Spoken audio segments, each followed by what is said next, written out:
ঠিক এভাবেই সোনার আংটি ফেলে দিয়ে রিলস ভিডিও করার ধান্দা করছিলেন পাঞ্জাব কিংসের এক তরুণী সমর্থক। কিন্তু আংটিটা পরা মাত্রই এমনভাবে ছিটকে কোনো একদিকে চলে যায় যেটা আর খুঁজে পাওয়া যায়নি, যে কারণে 1.5 লাখ টাকার সোনার আংটি শেষ পর্যন্ত হারিয়ে ফেলেছেন এই তরুণী। আইপিএল এর ম্যাচ দেখতে এসে সোনার আংটি হারিয়েছেন শুধুমাত্র রিলস ভিডিও বানাতে গিয়ে। মজার ছলে এমনটা করতে গিয়েই 1.5 লক্ষ টাকার মতো লস হয়ে গেছে সেই তরুণীর। আর এই ভিডিওটি সামাজিক যোগাযোগ মাধ্যম ইনস্টাগ্রামে নিজেই আপলোড করেছেন সেই তরুণী, যার নাম মধুপ্রিয়া।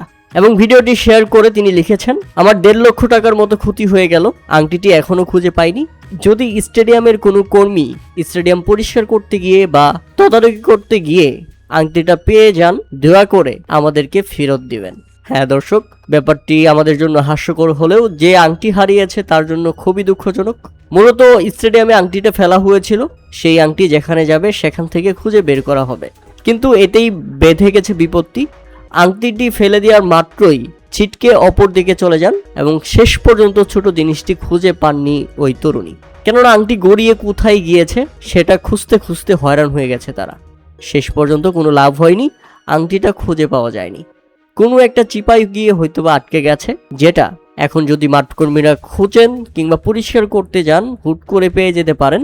তবে এই জন্য আগতে জানিয়েছেন সেই তরুণী। সামাজিক যোগাযোগ মাধ্যমে ভিডিওটি পোস্ট করে তিনি লিখেছেন, কেউ যদি পেয়ে যান মাঠকর্মী কিংবা স্টেডিয়ামের কোনো কর্মী, দয়া করে আমাকে দিবেন।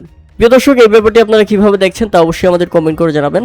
আমার কথা হচ্ছে, আপনারা খেলা দেখতে গেছেন ভালো কথা, খেলাই তো দেখবেন, সেখানে আবার রিলস ভিডিও বানানোর কি দরকার? আর এই রিলস ভিডিও বানানোর চক্করে নিজের সোনার আংটি এভাবে হারিয়ে ফেলাটা সত্যি বেকুবের মতো কাজ।